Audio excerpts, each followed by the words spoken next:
Ryan Reynolds here from Mint Mobile. I don't know if you knew this, but anyone can get the same premium wireless for $15 a month plan that I've been enjoying. It's not just for celebrities. So do like I did and have one of your assistants switch you to Mint Mobile today. I'm told it's super easy to do at mintmobile.com/switch. Upfront payment of $45 for 3-month plan, equivalent to $15 per month required. Intro rate first 3 months only, then full price plan options available. Taxes and fees extra. See full terms at mintmobile.com.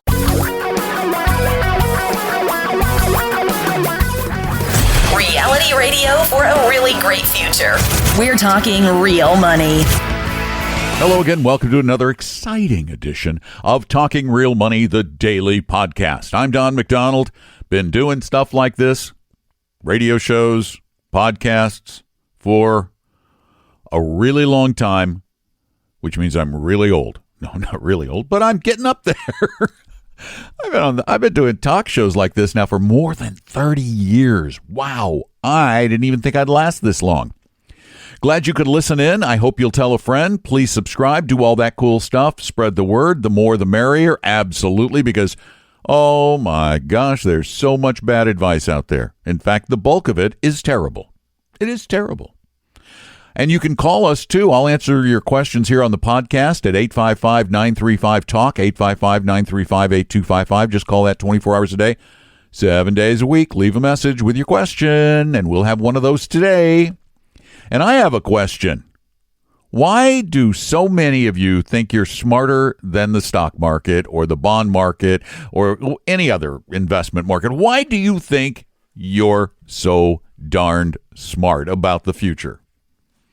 I mean, I realize that it is human nature to think we are above average in whatever, in pretty much everything, even though we really do know, by definition, that most of us aren't above average because only a minority can be above average. You got average and below average.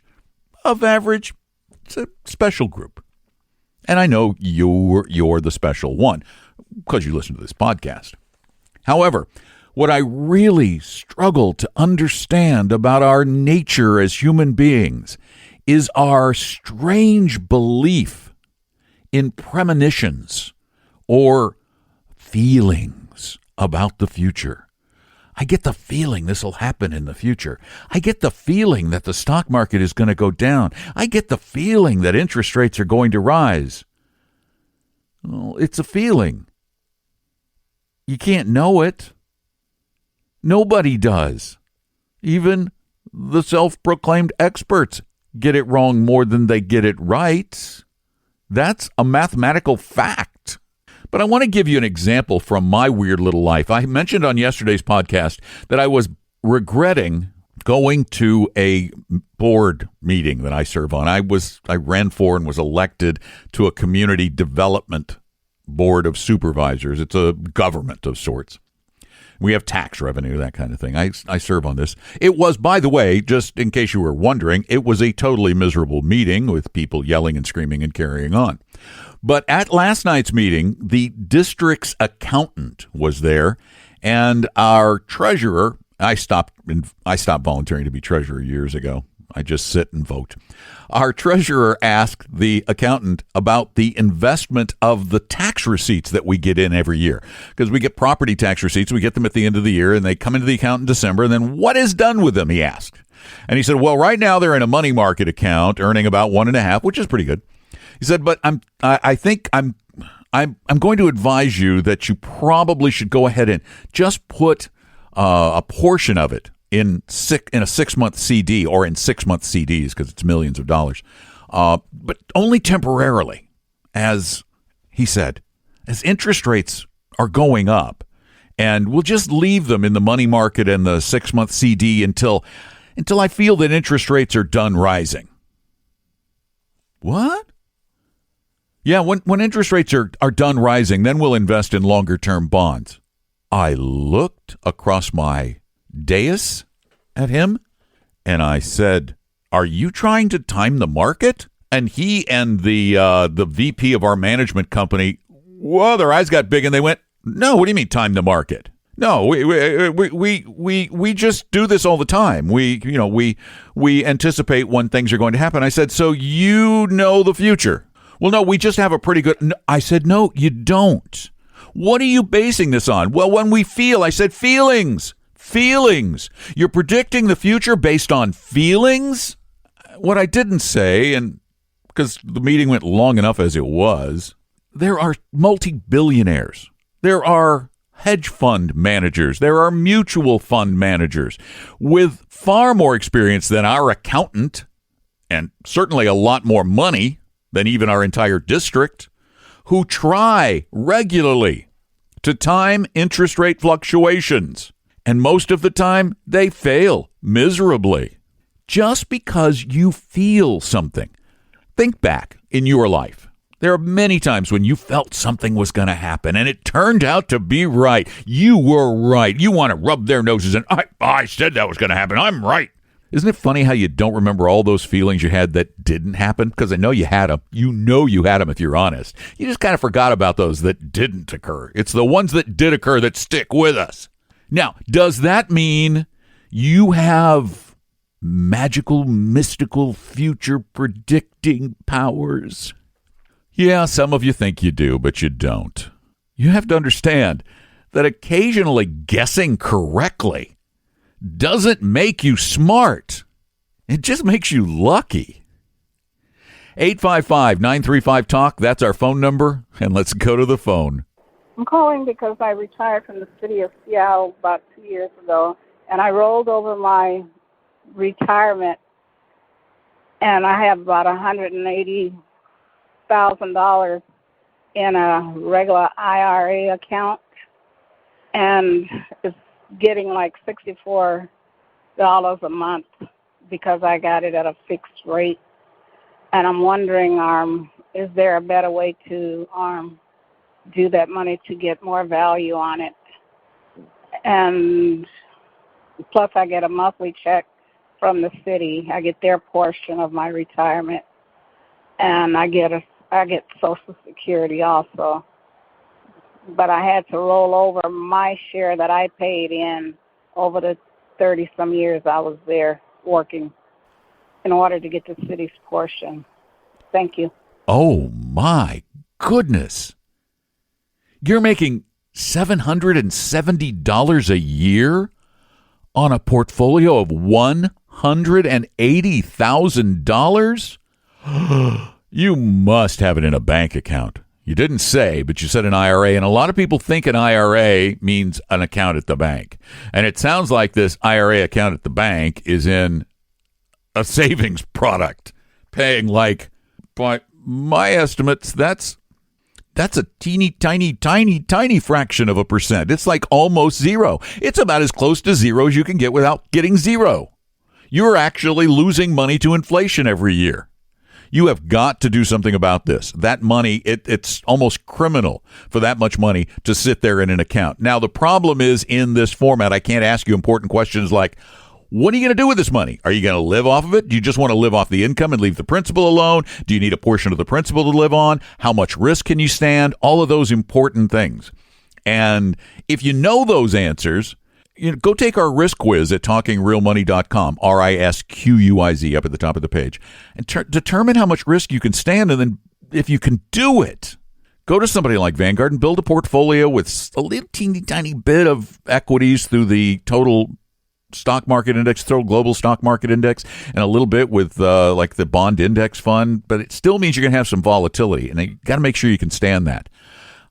Although, if you've had it for a while, in a bank account, you're probably a very normal person, and most people don't think a lot about investing. They don't think about it, they don't know about it, they don't understand it, and they get taken advantage of by their bank or their broker and end up in products that are inappropriate or pay little of nothing.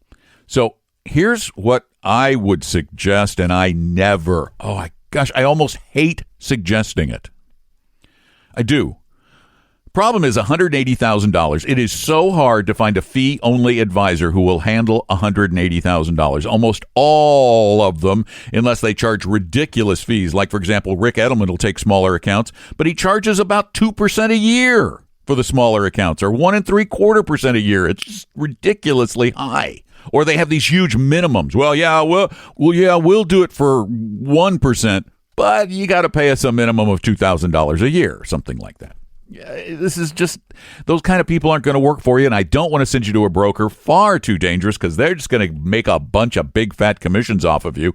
This was the reason why, when Tom and I started Vestory, we struggled to try to figure out a way to help people build well-diversified portfolios with someone at the other end of the phone line to tell you, no, markets go down, it's going to be okay, and to still do it at a reasonable price. And our highest fee is 0.9%. 0.9%, not 1%, 0.9%. And the funds we use are very, very, very, very, very inexpensive. All in, it's a lot less than even some no-load mutual funds.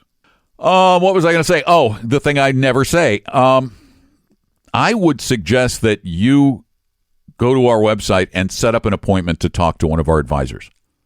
It is free. It really is free.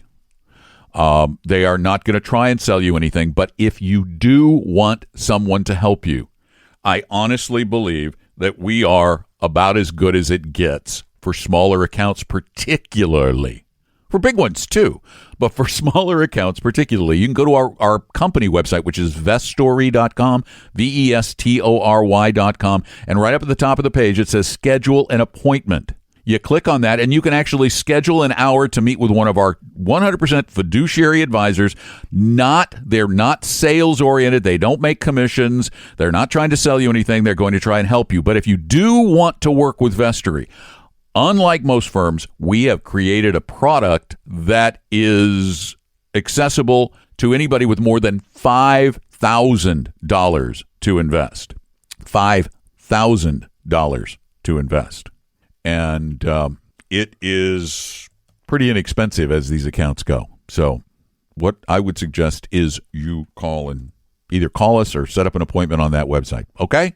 You need some help with this. You could be making as much as you make a year. You could be making pretty close to that every month. You could add $600 or $700 to your income stream every month. And by the way, not touch your principal. Really.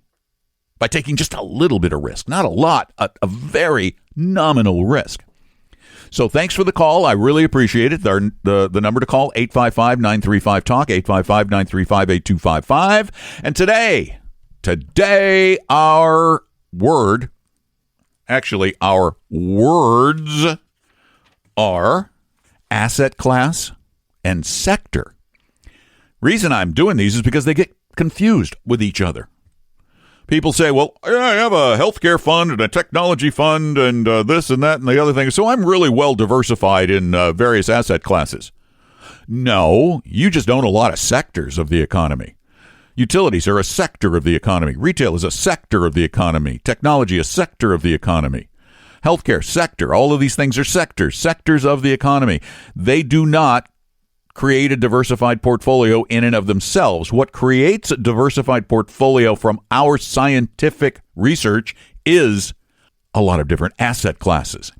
Stocks are a major asset class. Bonds are an asset class. Commodities are an asset class. Underneath those are sub-asset classes. For example, under stocks, you have large company growth stocks.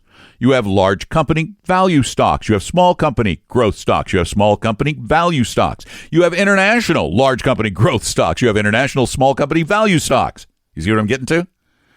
In the bond category, you have long-term corporate bonds, long-term government bonds, intermediate-term corporate bonds, intermediate-term government bonds, short-term municipals, blah, blah, blah, blah, blah, blah, blah.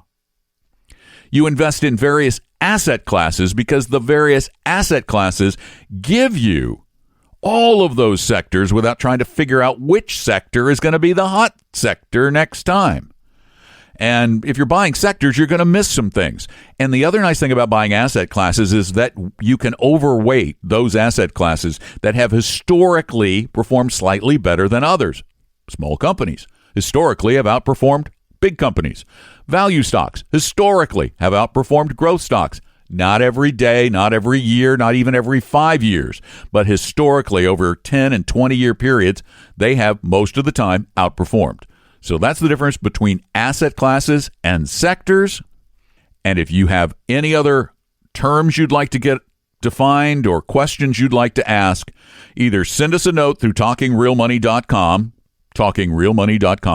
or give us a call at 855-935-TALK and just leave your question on the electronic answering service, and we will get it in one of our future podcasts. Okay? Thanks so much for listening. I really appreciate you being there. If you get a chance, subscribe. Tell us what you think by leaving a review, particularly at Apple Podcasts. And tell friends.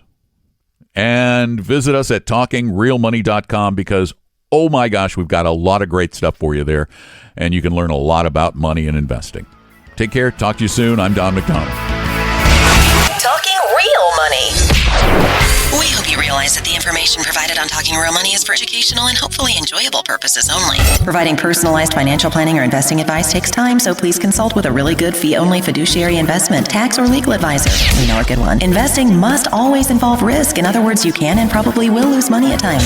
Also, as much as you want it, no one can accurately and consistently predict the future. So past performance doesn't tell you a darn thing about what the future will bring. Unlike many other programs that say something similar, Talking Real Money is not trying to get you to buy or sell any financial products or securities. Instead, the program is provided as a public service by Vestry, a fee-only registered investment advisor. Thanks for listening, and please visit talkingrealmoney.com for more information and disclosures. Are we done now?